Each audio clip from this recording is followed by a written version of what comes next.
Hello and welcome to this essay about Marvel versus DC movies and which one of the two companies produce better films. First, this is not an attempt to pit two companies or fans against each other, and it is not about taking sides either. I have been thinking for a while about this subject, and the latest stream of bad superhero movies and TV shows just drove me to a sad conclusion. To begin, I must say that I'm a comics fan. I grew up reading Marvel comics.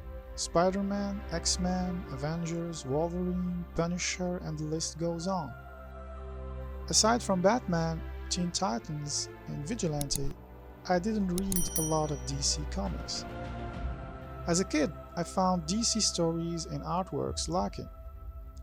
Marvel was more appealing to me as a kid. Of course, I was dumb since I didn't know about graphic novels like Watchmen and Vertigo comics. As an adult, I am open to anything good enough coming from the Big Two or any other publishing company. However, I must confess that I am now more of a movie buff than a comics fan. It's not that I moved on or lost interest. It's just I got old, and with age comes a bit of wisdom and experience and a better appreciation of more serious adult themes and meaningful stories. I remember way back Frank Miller saying in an interview that Marvel creates folklore and DC creates myth. As a Marvel fan, I didn't agree with it because frankly, I didn't understand it fully at the time. I didn't know how to read between the lines. But now I think I get what he was alluding to. Folklore has a small scope. It made changes because it is local, limited to a space and time, while myth is universal, epic, and eternal. Folklore is about popular entertainment, while myth is about ascendance, morality, and teaching life lessons. To be fair, Marvel did create its myth, thanks to the same Frank Miller. He did revolutionize Marvel Comics with his adult and serious take on Daredevil and went on to do the same with Batman. The characteristics of folklore and myth apply not only to comics, but also to cinema. When Martin Scorsese said that Marvel's superhero movies are not films, only big theme parks, he created quite a controversy. Marvel fans were particularly offended. I wasn't. I asked myself why. Who would be so offended and raging over Scorsese's opinion? I guess, and I may be wrong here, there were those who are most and foremost hardcore comics fans. They let their love for the original comics characters and stories cloud their judgments. And there are those who aren't familiar with what makes a great film. They just want to be entertained and aren't into what they would call artsy-fartsy films. Mind you, there is nothing wrong with brainless and fun entertaining movies. I am guilty of watching them too. I enjoy them for what they are. However, I think it just limits what can be achieved through the medium of cinema. Scorsese isn't out to bash comics, or is he, as some said, an old geezer jealous of the success of superhero movies? He is a well-known, respected and admired director, an author that created cult classic films that are timeless and universal. His movies inspired many generations of artists and still are relevant and influential today. A quick example, Todd Phillips' Joker was openly and heavily influenced by Scorsese's Taxi Driver and The King of Comedy. In that regard, we can say that Scorsese created cinematic myth and not folklore.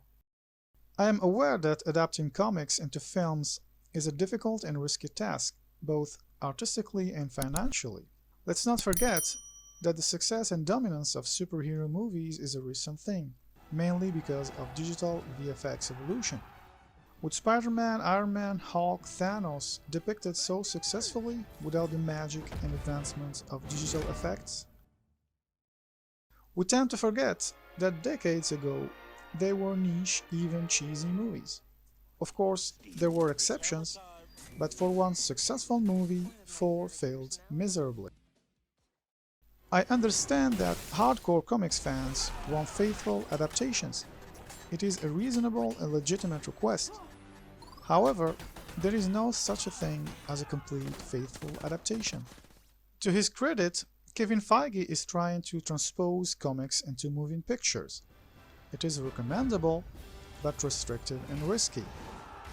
Copying comics attributes to cinema can be cool and rewarding, but it comes with a set of problems and pitfalls.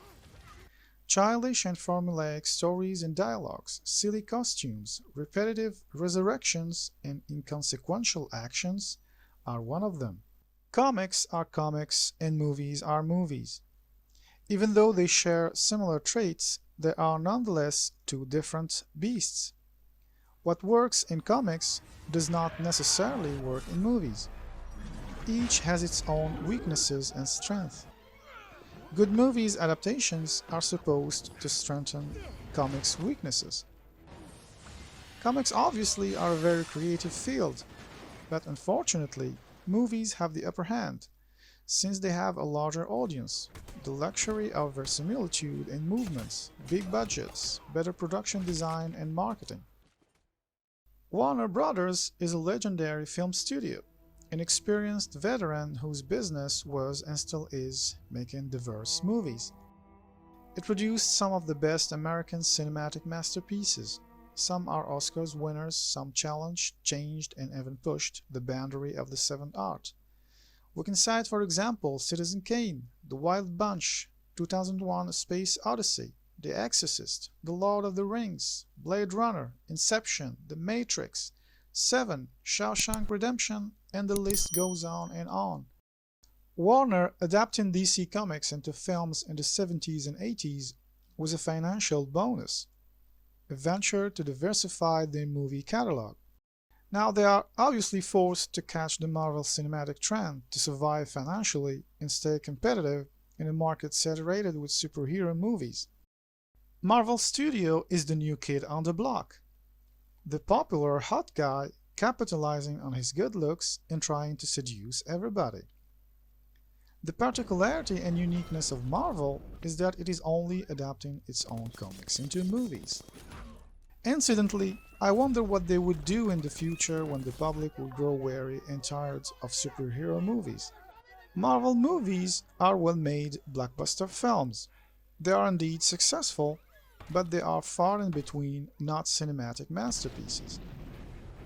They have become products of massive and immediate consumption.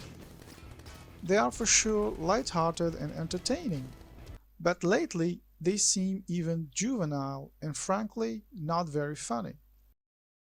Thor: Love and Thunder was a joke, literally and figuratively.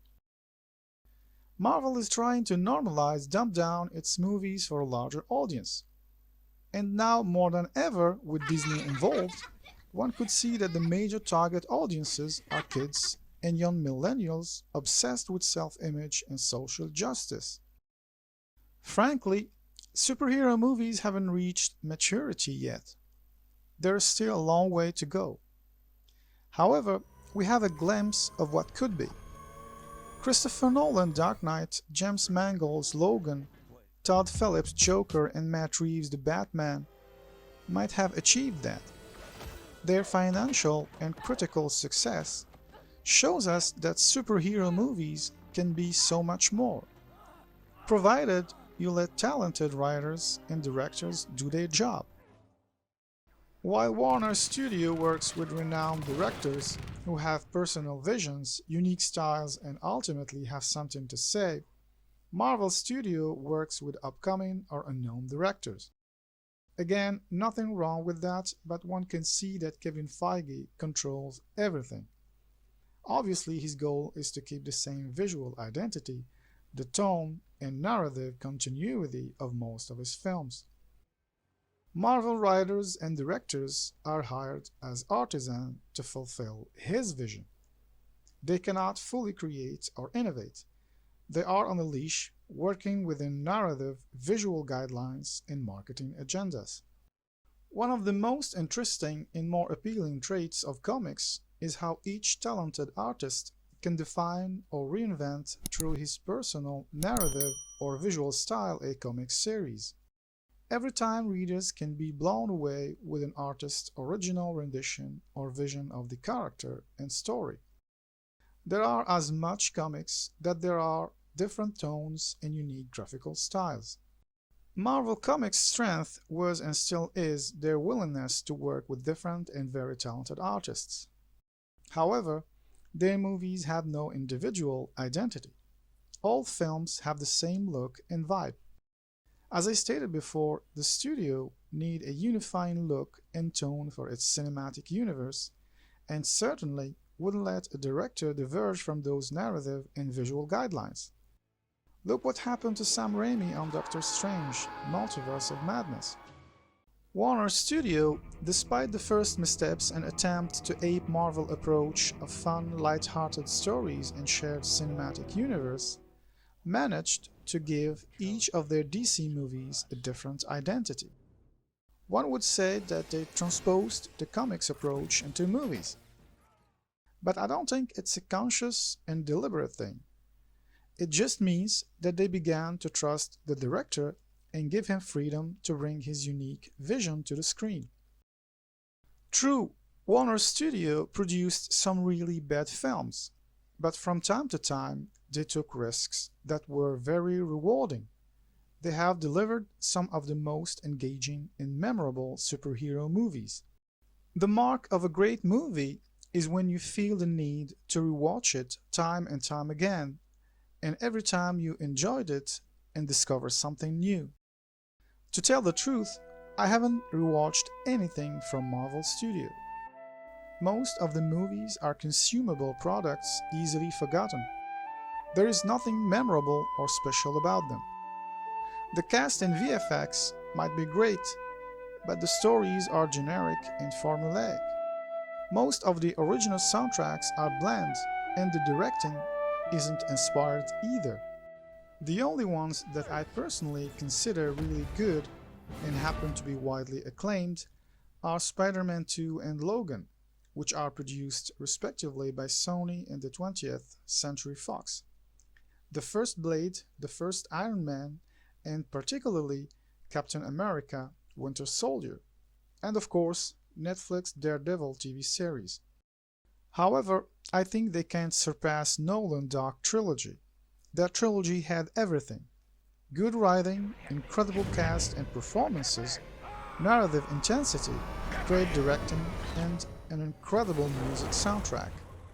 Marvel now is producing too many shows and relying too much on running jokes and cameos. The VFX are even getting worse. Nothing is serious or of dire consequences. Their shared cinematic universe is ever expanding, which is good. However, there is the danger of becoming crowded and confusing, just like in the comics. While it has worked in movies like Avengers, cramming too many characters and cameos in a movie dedicated to a single character has a downside.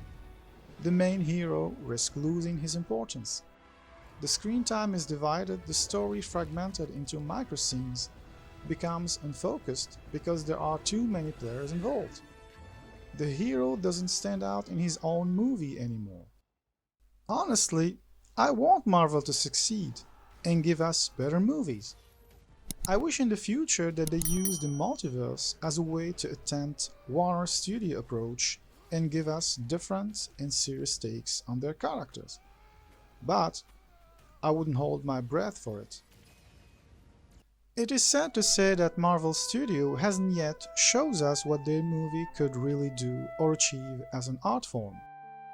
If it doesn't evolve for the better, it will stagnate, and stagnation is death. It will fade away.